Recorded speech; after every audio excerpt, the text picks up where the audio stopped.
या स्लेटी कलर में होता है। हम बच्चों को ये भी बता सकते हैं, ये कलर्स को देखते हुए हम बता सकते हैं कि इस प्लैनेट का कलर क्या है, यानी कि ये dark grey colour. It is closest to the sun. और मरकरी का जो ऑर्बिट है सबसे फास्टेस्ट ऑर्बिट है, यानी मरकरी सबसे कम समय में सूर्य का एक चक्कर लगाता है, जो कि 88 दिन है। Next is Venus. वीनस को हम मॉर्निंग या इवनिंग स्टार के रूप में भी जानते हैं। मॉर्निंग स्टार यानी हम इसे ईस्टर्न स्काई में सनराइज से पहले देख सकते हैं, और वेस्टर्न स्काई में हम सनसेट के बाद देख सकते हैं इसको। इसका सरफेस टेम्परेचर सारे प्लैनेट्स में सबसे ज़्यादा होता है, इसीलिए हम इसे हॉटेस्ट प्लैनेट कहते हैं। बहुत ही ब्यूटीफुल होता है ये। इसे हम सिस्टर प्लैनेट ऑफ अर्थ भी कहते हैं, क्योंकि ये अर्थ का सबसे क्लोजेस्ट नेबर है। नेक्स्ट, अर्थ को हम ग्रीन प्लैनेट के नाम से भी जानते हैं, due to its vegetation and greenery. इसे हम ब्लू प्लैनेट भी कहते हैं, क्योंकि यहाँ पे वाटर की एबंडेंस बहुत ज़्यादा है। ब्लू मार्बल के नाम से भी हम इसे जानते हैं। और सारे प्लैनेट्स में अर्थ ही एक ऐसा प्लैनेट है जहाँ पे लाइफ पॉसिबल है। It has only one moon. Next, Mars को हम रेड प्लैनेट के नाम से जानते हैं। रेड प्लैनेट इसलिए इसे कहते हैं क्योंकि यहाँ पे आयरन के मिनरल्स, आयरन ऑक्साइड की अधिकता होती है।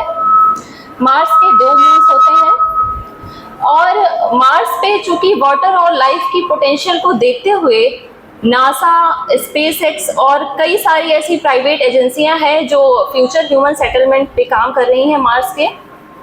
नेक्स्ट, मार्स के बाद मार्स और जुपिटर के बीच में एस्टेरॉइड की एक बेल्ट पाई जाती है, जिसे हम काइपर बेल्ट कहते हैं।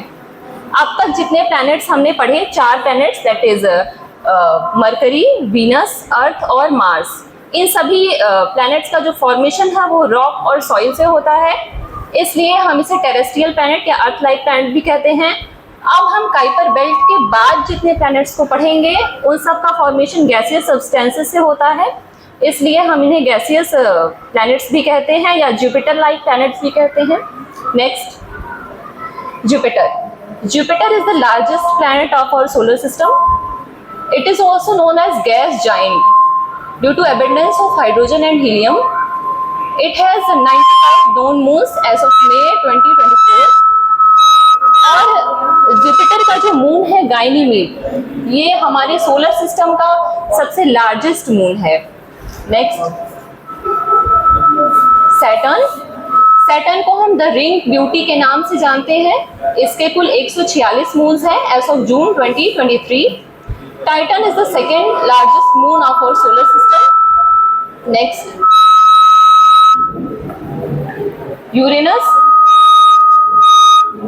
यूरेनस को हम आइस जाइंट के नाम से भी जानते हैं, क्योंकि यूरेनस का जो अधिकतर हिस्सा है वो बर्फ से ढका हुआ होता है, बर्फ से बना होता है, इसलिए हम इसे आइस जाइंट कहते हैं, गैस जाइंट भी कहते हैं। और यूरेनस के अब तक कुल 27 ज्ञात चंद्रमा है। यूरेनस के 2 मून्स हैं जो कि बहुत बड़े हैं, टाइटेनिया और Oberon. Next, Neptune, it is dark green colour, it has 16 known moons according to NASA. Triton is largest. Next, अब इन सभी जो 8 प्लैनेट्स हैं इनको हम एक ट्रिक से याद कर सकते हैं। जैसे कई बार ऐसा होता है कि बच्चे क्या, बड़े भी ऑर्डर को बताने में गलतियां करते हैं, तो हम इन ऑर्डर को एक code word my very efficient mother just served us noodles से बता सकते हैं। My stand for next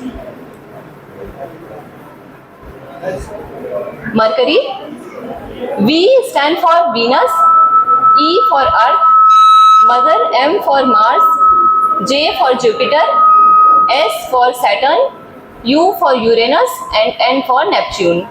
Next, अब जैसा कि हमने देखा कि काइपर बेल्ट के पहले वाले जितने प्लैनेट्स हैं उन्हें हम इनर प्लैनेट या टेरेस्ट्रियल प्लैनेट या अर्थ लाइक प्लैनेट कहते हैं, क्योंकि इनका फॉर्मेशन रॉक और सॉइल से होता है। नेक्स्ट, जो कि 4 हैं, मरकरी, वीनस, अर्थ और मार्स। नेक्स्ट, आउटर प्लैनेट यानी कि जोवियन प्लैनेट या जुपिटर लाइक प्लैनेट, जिन्हें हम गैस जाइंट भी कहते हैं, क्योंकि इनका फॉर्मेशन मोस्टली गैसेस से होता है। ये भी संख्या में 4 है। नेक्स्ट, जुपिटर, सैटर्न, यूरेनस और Neptune. Next,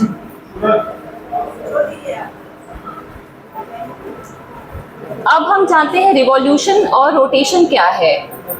revolution means motion around the sun, यानी सारे ग्रह जो सूर्य के चारों तरफ परिक्रमा करते हैं उसे हम रिवॉल्यूशन कहते हैं, जो कि एंटी क्लॉकवाइज होता है। और रिवॉल्यूशन के कारण ही सीजनल चेंजेस आते हैं।